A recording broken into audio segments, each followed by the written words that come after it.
saudação de paz a todos, queridos. Esse quem vos fala é o seu irmão em Cristo, Ed Carlos Campos. Estamos aqui para gravar mais um conteúdo bíblico para você. Estamos aqui gravando uma série de estudos sobre Jesus Cristo, o tesouro do apóstolo Paulo. Estamos falando do encontro que o apóstolo Paulo teve com a pessoa do Senhor Jesus Cristo e os resultados positivos, né, desse encontro que afetou a vida deste homem de uma forma tão profunda, tão maravilhosa e tão gloriosa.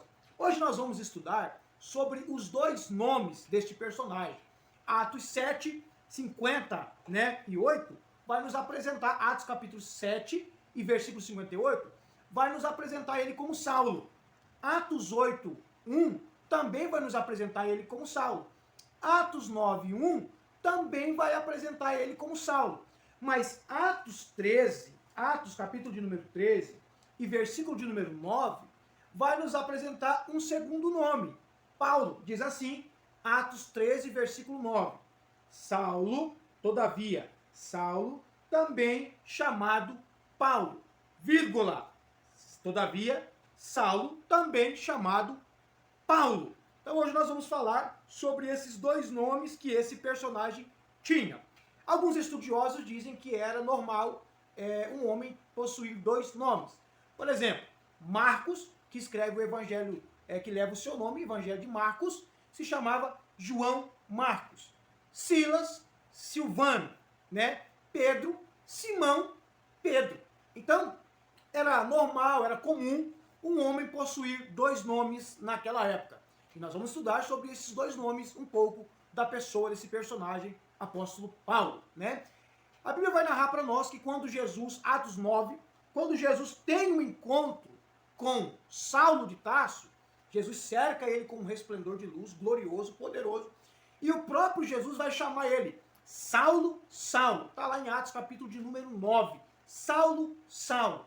Jesus chamou ele pelo nome hebraico, porque Paulo era um judeu da tribo de Benjamim, circuncidado ao 8º dia, ok? Então, Saulo é um nome hebraico, segundo o estudo da Bíblia King James e o estudo da Bíblia de pregação expositiva do reverendo pastor Hernandes Dias Lopes. Então, o que a Bíblia aqui, King James, vai me relatar? Que o nome Saulo vem da expressão hebraica Shaul, que significa pedido de Deus, Era costume ser usar um nome recebido na infância, no caso, Saulo, da descendência judaica, E outro nome, também Paulo, ele possuía cidadania romana. E o nome Paulo é um nome que é um nome latino de origem grega. Então, por isso ele se chamava Paulo, que é um nome latino de origem grega. Paulo nasceu na cidade de Tarso, da Cilícia. Já falei em vídeos anteriores. Afinal de contas, como já disse, estamos gravando uma série de estudos sobre o encontro do apóstolo Paulo com a pessoa do Senhor Jesus Cristo. Então, Saulo nasce na cidade de Tarso da Cilícia, ok? Que era uma cidade, como Hernandes Dias Lopes considera, como uma pequena Atenas, porque lá também, por ser uma cidade que estava no berço, do Império Greco-Romano, ali tinha homens de mentes brilhantes, homens intelectuais, onde os alunos, que os pais tinham uma condição financeira um pouco elevada, tinham condições de colocar esses alunos para aprender aos pés desses grandes homens daquela época. No caso de Saulo, que foi criado aos pés de Gamaliel, um homem respeitado, considerado, inteligente, uma das mentes mais brilhantes da sua época. Mas o fato aqui não é sabermos somente a origem do nome dele, origem hebraica, origem grega.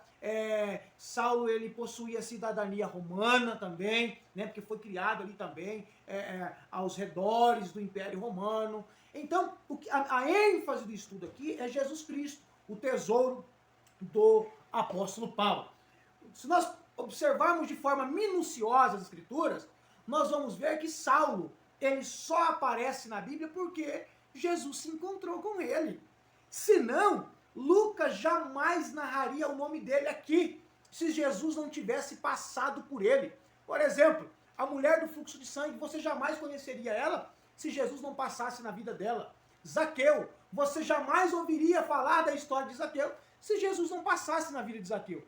Exemplo, você jamais ouviria falar de Pedro se Jesus não passasse na vida de Pedro. Então o foco aqui não é os personagens, o foco aqui é o Jesus que mudou a vida e a história e as circunstâncias da vida desses homens. O Jesus que tocou neles profundamente, poderosamente, que mudou Pedro, um homem, como as escrituras nos revelam, ignorante, né? Um homem que cortou a orelha, né? A orelha do soldado lá, que foi prender Jesus no Getsemane, mas Jesus se encontrou com Pedro, restaurou Pedro, foi mudando o caráter de Pedro, encheu Pedro do Espírito Santo. Pedro jamais existiria na Bíblia se Jesus não passasse na vida de Pedro. É a mesma coisa Saulo. Saulo jamais apareceria em Atos se o Senhor Jesus não passasse na vida dele, meu irmão. Então a ênfase aqui não é os nomes hebraicos, os nomes gregos, embora isso é muito bom para conhecimento. A cidade que ele nasceu é muito bom a título de conhecimento. Mas a ênfase aqui é a pessoa do Senhor Jesus.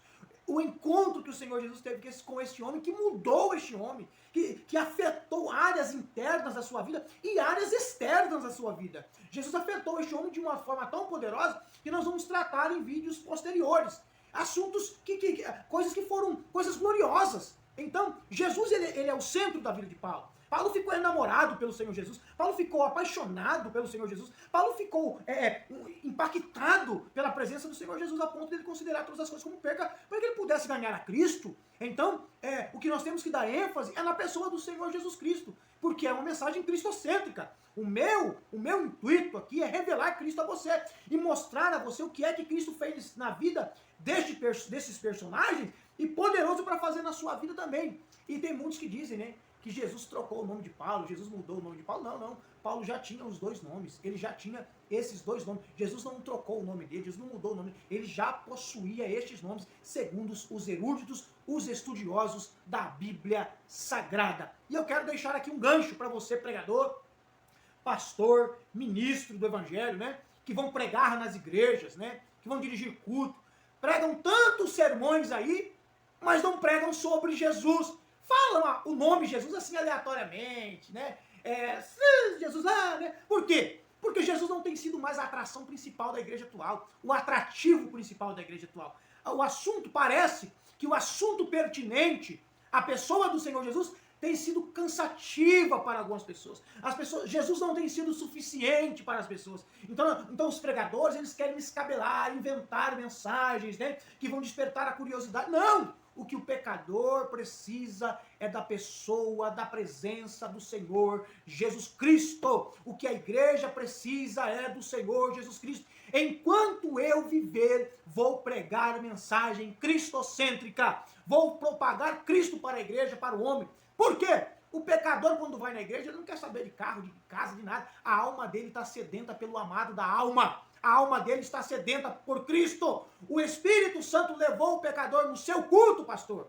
Na sua igreja, pregador. Na sua igreja, para conhecer a Cristo. Então pregue Cristo no círculo de oração. Pregue Cristo nas terça-feira. Pregue Cristo nas quinta-feira. Pregue Cristo nos encontros de jovem. Porque o jovem, o adolescente, a criança precisa do Senhor Jesus Cristo. A Bíblia manda nós olharmos para quem? Hebreus 12. Olhai para o Senhor Jesus Cristo, autor e consumador da nossa fé. Aquele que começa e aquele que termina a nossa fé. É o Senhor Jesus. Então, precisamos trazer Cristo de volta para os nossos cultos. Cristo de volta para os nossos sermões. Cristo como o consolo do pecador. Cristo como o salvador do pecador. Cristo como o noivo da igreja. Cristo como o refúgio da igreja. Cristo como o escudo da igreja. Cristo como o amparo da igreja. Cristo como o amparo da viúva.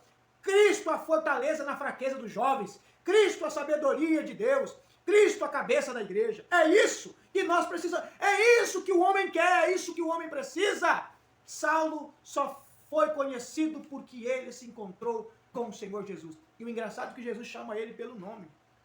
Jesus chama ele pelo nome. Saulo, Saulo. Ou seja, Jesus estava dizendo, eu te conheço. Quem não conhecia Jesus era Saulo, mas Jesus conhecia ele. Quem sabe você está me vendo aqui neste vídeo, nesse estudo, você talvez não conhece Jesus, mas o Senhor Jesus Cristo conhece você e muito bem, inclusive pelo seu nome. E ele está vivo à destra de Deus agora, como sacerdote eterno, e ele pode te chamar pelo seu nome. hoje ainda, através dessa pregação, através desse estudo, e mudar a sua vida. Eu quero dizer para você que você não está aleatoriamente vivendo neste mundo.